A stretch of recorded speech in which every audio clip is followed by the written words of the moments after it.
Baik, Assalamualaikum warahmatullahi wabarakatuh. Perkenalkan kami dari kelompok Livingo dengan ekonomi digital ekosistem dari Properti Tech. Berikut laporan proyek bisnis Livingo. Berikut terdapat anggota kelompok, terdapat Aulia, Atif, saya sendiri Abiyu, Rizky, dan Sultan Afif. Berikut merupakan konten yang bakal dibahas oleh kami dari keseluruhan proyek akhir. Yang pertama, terdapat properti teknologi ekosistem itu sendiri. Bisa dilihat terdapat banyak sekali startup, bisnis, atau perusahaan yang bergerak di bidang properti teknologi. Jadi, bisnis proses dan teknologi yang ada di properti teknologi itu beririsan nih dari mulai smart real estate, contact, shared economy, real estate fintech, dan fintech itu sendiri. Jadi property tech itu merupakan irisan nih dari banyak bidang-bidang dari financial technology dan share economy dan lain sebagainya. Kemudian nih terdapat iBuyers dan alternatif real estate financing. Jadi iBuyer itu mengacu pada perusahaan yang dapat membuat penawaran online yang terjadi pada e-commerce pada eh, masa-masa akhir-akhir ini. Dan ini juga dapat membuat investor tumbuh untuk meningkatkan transaksi mereka. Kemudian juga alternatif real estate financing. Jadi juga terdapat opsi tambahan dari real estate financing gitu. Jadi kayak bisa bikin bisnis real estate dan keuangannya menggunakan dari properti teknologi. Jadi tadi bisa menggunakan pinjaman untuk investasi properti dan juga bisa nih blockchain dan tokenisasi aset real estate melalui properti teknologi. Kemudian nih PropTech opportunity atau kesempatan. Jadi di Indonesia ini banyak gitu ya market yang menjanjikan untuk menaikkan ekonominya karena ya udah eh, sesuai dengan growth dari market itu sendiri dalam beberapa tahun terakhir menunjukkan kenaikan. Kemudian juga terdapat market dari yang middle class urban Indonesia gitu. Jadi kayak anak-anak muda, yang pasangan muda itu memiliki keinginan untuk memiliki properti pribadi melalui properti teknologi. Kemudian juga di Indonesia masih PropTech yang startup itu terkenal ya dan udah awam dan sangat familiar terhadap generasi-generasi sekarang. Kemudian ini terdapat contoh perusahaan-perusahaan startup PropTech di Indonesia itu ada Pinhome, Travelio, Mamikos, 99.co, Rumah.com, Rukita.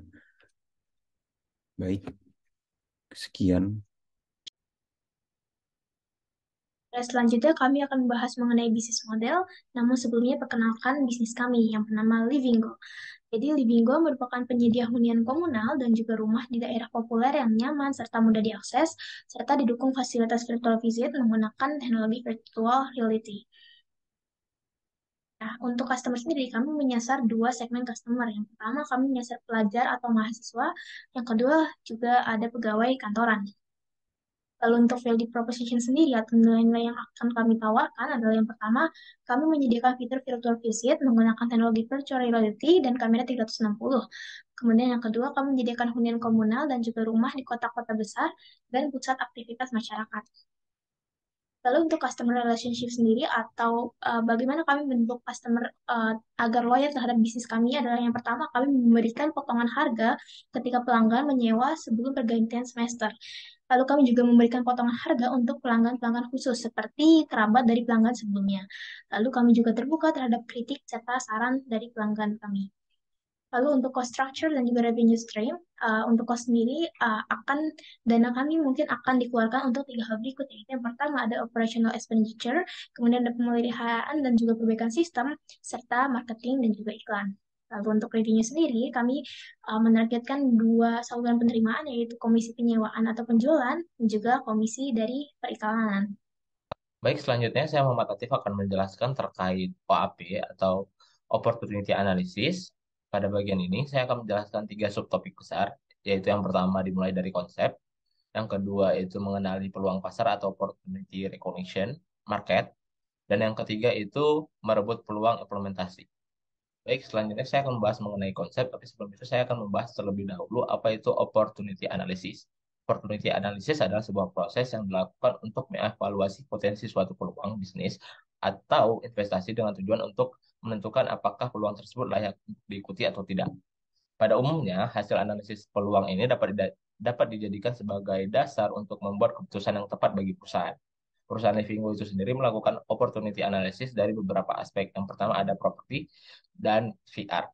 Eh, yang dimana yang pertama itu didukung dengan adanya data dari Badan Pusat Statistik Indonesia yang menyebutkan pada tahun 2018 banyak 48,91% penduduk Jakarta tidak memiliki properti rumah, dan juga ditambah dengan adanya data penyewaan rumah dan juga penyewaan hunian komunal yang semakin berkembang di Indonesia. Selanjutnya VR telah banyak digunakan dalam fitur virtual tour oleh beberapa bisnis yang berkembang dari strategi marketing yang populer.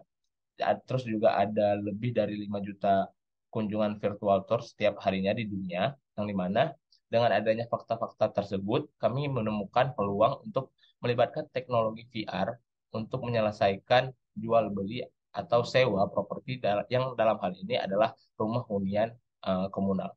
Selanjutnya bagian opportunity recognition market, yang dimana dalam melakukan analisis peluang pada subtopik ini, perusahaan Livinggo akan mempertimbangkan beberapa faktor. Pertama itu ada tren, yang kedua itu ada pelanggan, yang ketiga itu ada kompetitor. Mungkin saya akan membahas pada bagian yang pertama dulu, faktor yang pertama yaitu tren, yang mana perkembangan teknologi sangat besar dampaknya untuk proses bisnis, termasuk bisnis properti yang diterapkan oleh Livinggo ini. Yang dimana penerapan teknologi properti atau PropTech ini mulai diterapkan dalam industri ini untuk berbagai aktivitas seperti branding, pemasaran, pembelian, penjualan, penyewaan, dan lain-lain. Hal ini ditujuankan untuk agar dapat dipantau dan dikelola dengan lebih mudah. Tren pasar ini juga menjadi salah satu faktor terjadinya digitalisasi ini. Sehingga ini juga menyebabkan munculnya jawaban atas dua tantangan besar di industri ini, yaitu yang pertama ada efisiensi dan yang kedua ada kompetensi atau quality service. Selanjutnya faktor kedua yaitu pelanggan. Berdasarkan perspektif fitur yang ditawarkan dan kebutuhan dari target pasar yang sesuai, di mana pelanggan tidak mengetahui kebutuhan mereka dalam aplikasi yang ditawarkan oleh Livinggo. Untuk target pasarnya itu sendiri terbagi menjadi dua. Yang pertama ada pelajar atau mahasiswa, yang dimana pelajar mahasiswa ini memiliki kebutuhan dalam hunian komunal dan memiliki jarak yang jauh untuk menjangkaunya. Untuk yang kedua yaitu pegawai kantoran, yang dimana pegawai kantoran ini tidak memiliki banyak waktu dalam memilih hunian komunal, tetapi memiliki banyak opsi. Nah, selanjutnya eh, bagian how to reach customer. Untuk bagian how to reach customer ini terbagi menjadi tiga. Yang pertama itu ada online advertising atau sosial media melalui sosial media yang ada. Dan kemudian ada dari komunitas masyarakat. Dan yang ketiga dari situs web dari Livinggo itu sendiri. Lanjut, faktor yang ketiga yaitu kompetitor. Berikut adalah contoh-contoh kompetitor yang ada di PropTech seperti Mamikos, Fullcost, dan lain sebagainya.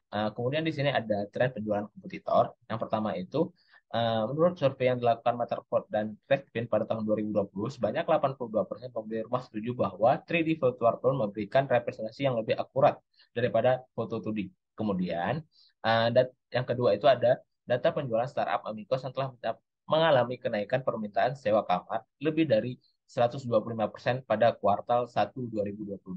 Kemudian, yang ketiga itu ada Rukita, yang dimana Rukita ini mencatat rata-rata pertumbuhan okupansi bulanan di seluruh unit yang mana mencapai 20%.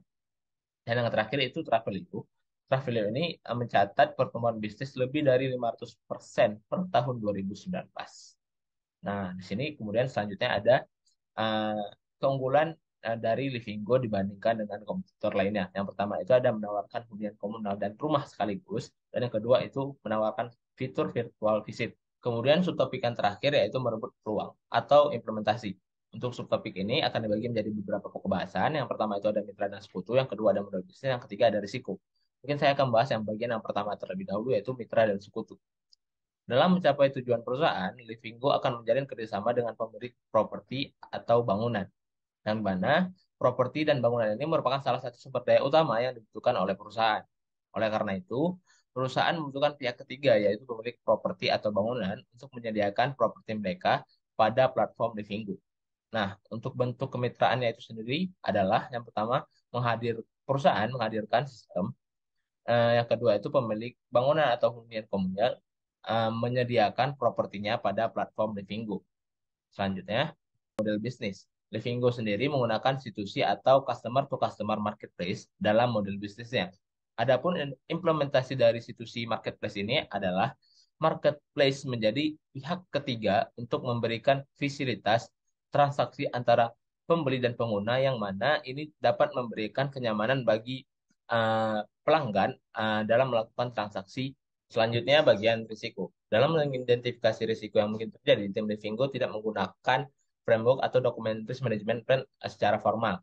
Pada proyek Livingo ini, pengidentifikasian risiko akan dilakukan dengan dua cara, yaitu yang pertama melakukan brainstorming dengan tim sebelum menjalankan proyek, dan yang kedua pada saat proyek Livingo ini berlangsung, seperti pada saat developer mengimplementasikan atau membuat VR tersebut. Risiko yang mungkin muncul pada proyek ini terbagi menjadi dua. Yang pertama, ada risiko yang sudah dari awal proyek akan muncul, dan yang kedua ada risiko yang ditentukan pada saat pengerjaan proyek sedang berlangsung. Kedua risiko ini akan dibahas bersama tim untuk menemukan solusi yang paling tepat berdasarkan pengalaman manajer dan masukan dari seluruh tim. Dan selanjutnya itu ada penentuan uh, risk, penentuan prioritas risiko.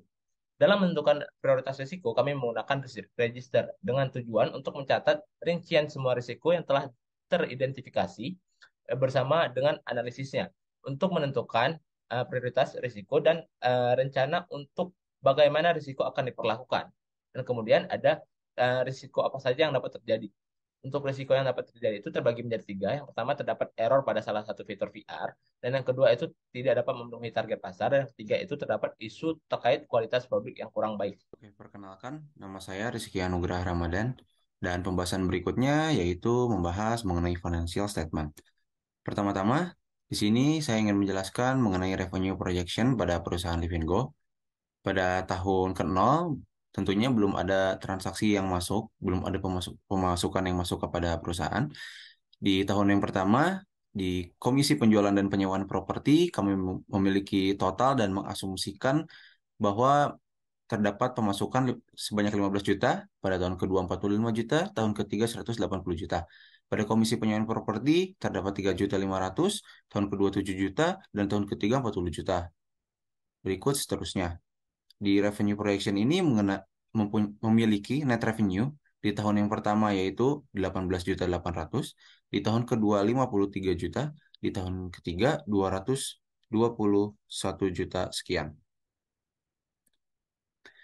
Pembahasan selanjutnya yaitu mengenai expense projection, yaitu pengeluaran yang dikeluarkan eh, oleh Livingo, yaitu di total biaya marketing di tahun yang pertama yaitu 1.820.000, tahun kedua 1.750.000, dan seterusnya. Dan di expense projection ini memiliki total di tahun ke-0 pada saat memulai menjalani bisnis yaitu sebanyak 7 juta, di tahun pertama 16.520.000, di tahun kedua 64.450.000, di tahun ketiga kami mengasumsikan sebanyak 118 juta sekian. Selanjutnya terdapat cash flow, yaitu merupakan laporan proyeksi dari revenue dan expense. Di sini bisa dilihat terdapat cash received from dan cash paid for. Di tahun yang pertama, sudah saya sebutkan tadi, di Komisi Penjualan Properti sebanyak 15 juta, di tahun kedua 45 juta, di tahun ketiga 180 juta. Begitu juga pada expense projection-nya yang di sini digambarkan dengan eh, berwarna merah, yaitu yang dimaksud minus. Selanjutnya terdapat profit and loss strategy. Profit and loss strategy berisi laporan keuangan yang memberikan ringkasan pendapatan, pengeluaran, dan laba dari perusahaan. Di awal tahun Livingo berdiri, Livingo mengalami kerugian karena pengeluaran yang dikeluarkan perusahaan tidak sebanding dengan pendapatnya. Untuk mengatasi hal tersebut, terdapat beberapa aspek yang dapat dilakukan untuk mengurangi loss. Yang pertama, mengajukan pinjaman ke bank. Yang kedua, mencari investor baru. Yang ketiga, meningkatkan pemasaran. Yang keempat, mengatur ulang cash flow yang ada. Pembahasan terakhir mengenai balance sheet, yaitu elaborasi dari revenue dan expense tentunya. Di sini dibagi menjadi tiga, yaitu ada aset, liabilities, dan equity. Di sini Di tahun 2022, kami mengasumsikan bahwa cash yang masuk sebanyak 50 juta, supplies-nya 50 juta, 5 juta, dan akun receivable-nya belum ada. Begitupun seterusnya. Di sini saya menyebutkan total aset pada tahun 2022 sebanyak 70 juta, pada tahun 2023 183 juta, pada tahun 2024 332 juta. Pada liabilities-nya di tahun 2022 memiliki total 8 juta 900, tahun 2023 18 juta 810, dan di tahun 2024 32 juta 240. Total equity-nya di tahun 2022 111 juta 800, di tahun 2023 148 juta 280, di tahun 2024 304 juta 800. Baik, saya Sultan dan saya akan menjelaskan terkait analisis keterhubungan Livingo dengan isu-isu yang sedang hangat saat ini. Yang pertama adalah analisis teknologi. Livingo sebagai perusahaan yang bergerak di bidang properti teknologi tentunya tidak terlepas dari penggunaan teknologi dalam setiap tahapan pengembangan bisnisnya.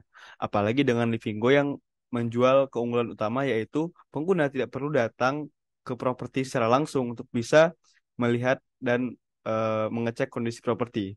Nah, untuk mendukung keunggulan tersebut dibutuhkan beberapa teknologi. Yang pertama adalah virtual reality dan augmented reality.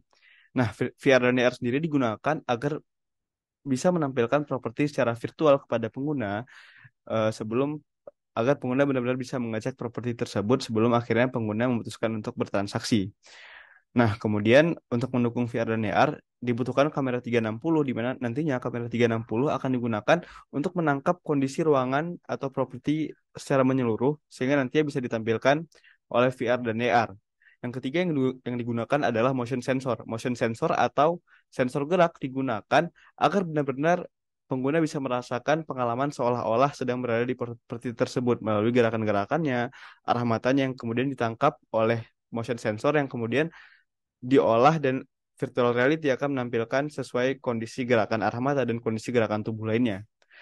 Yang terakhir adalah server dan database. Server dan database digunakan sebagai tempat penyimpanan serta tempat deployment dari seluruh keseluruhan fitur-fitur dan sistem dari Livingo sehingga nantinya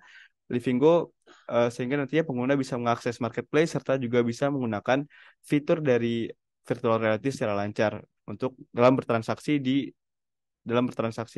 untuk jual beli dan sewa properti. Selanjutnya adalah strategi menghadapi resesi. Seperti yang kita tahu, resesi saat ini menjadi isu yang hangat yang diperbincangkan di masyarakat karena diperkirakan pada tahun 2023 akan terjadi resesi secara global. Nah, Livingo sendiri sebagai perusahaan dan startup yang baru berkembang tentunya akan menjadi tantangan tersendiri karena saat ini juga Livingo sedang berusaha memperkuat posisi di pasar properti teknologi.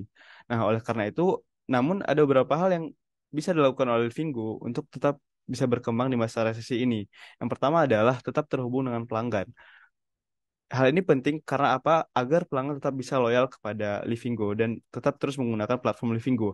Hal yang dilakukan adalah dengan memberikan konten interaktif melalui setiap sosial medianya, melalui Instagram dan Twitter, serta juga Livingo menampung setiap feedback dari pelanggan sehingga dapat memberikan servis yang sesuai yang dibutuhkan oleh pelanggan. Yang kedua adalah menyusun strategi pemasaran yang efektif. Nah, caranya adalah dengan mempromosikan nilai-nilai dan keunggulan utama yang ada di Livingo seperti kemudahan bertransaksi dan juga yang kita bisa melihat properti secara virtual. Nah, kemudian promosi-promosi keunggulan tadi juga harus dibarengi dengan diskon dan promosi khusus agar pengguna semakin tertarik untuk bertransaksi di Livingo sendiri. Yang ketiga adalah fokus pada efisiensi operasi. Seperti yang kita tahu, ketika resesi terjadi, maka kemungkinan jumlah transaksi akan menurun sehingga sebisa mungkin perusahaan harus bisa mengurangi biaya overhead atau biaya operasional. Langkah yang dilakukan adalah dengan menjalankan operasional secara efektif dan juga menggunakan teknologi-teknologi yang lebih efisien dan lebih murah namun tetap memiliki fitur dan kemampuan yang sama dengan teknologi yang ada. Baik, yang terakhir adalah keterkaitan dari Livingo dengan iklim dan SDGs. Seperti yang kita tahu, Livingo ini dapat dikategorikan sebagai teknologi digital. Nah, berdasarkan World Economic Forum, 40% dari 400 eksekutif berbagai industri menyatakan bahwa keyakinan bahwa teknologi digital telah memberikan dampak positif pada tujuan keberlanjutan industri. Hal ini dapat terlihat dari semakin banyaknya industri startup yang kemudian menampung lebih banyak sumber daya manusia dan mengurangi tingkat pengangguran serta eh, masifnya pembangunan infrastruktur teknologi dan juga peningkatan SDM agar mampu menggunakan teknologi digital yang digunakan oleh perusahaan-perusahaan teknologi. Nah, kemudian dapat dikatakan bahwasanya Livinggo sebagai perusahaan digital teknologi itu sangat berkaitan erat dengan SDGs, terutama dalam keberlanjutan industri. Yang kedua adalah diperkirakan 20% pengurangan emisi akan terjadi pada tahun 2050 ketika industri benar-benar sepenuhnya mengimplementasikan teknologi digital. Kenapa begitu? Karena dengan mengimplementasikan teknologi digital berarti terjadinya efisiensi industri, sehingga dengan adanya efisiensi industri berarti penggunaan karbon dalam industri akan semakin menurun, sehingga dapat dikatakan juga bahwasanya Livinggo sebagai teknologi digital juga cukup berperan dalam mengurangi eh, emisi dan untuk iklim yang lebih baik ke depannya. Ya mungkin sekian saja dari saya dan mewakili kelompok saya. Terima kasih sudah menonton dari awal dari properti teknologi sampai akhir yang bagian analisis. Lebih dan kurang kami mohon maaf. Sekali lagi terima kasih dan selamat pagi, siang, sore, dan malam.